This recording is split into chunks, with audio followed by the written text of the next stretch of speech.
in Rwanda. We survived 31 years ago our own tragedies, and we now have to survive many other things that come in from outside.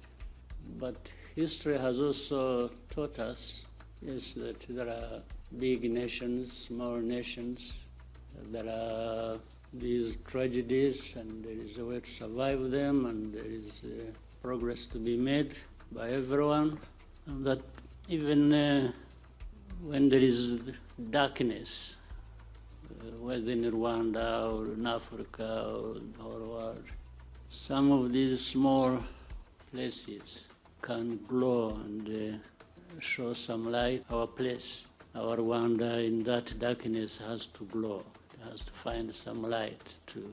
And maybe people will see it for what it is. We have our own struggles here, and then we have to contend with the bigger forces that come weighing so heavy on us. So when we sit here and we are planning and we are thinking of what to do, and so that Rwanda goes, there are these things that we have to survive. I think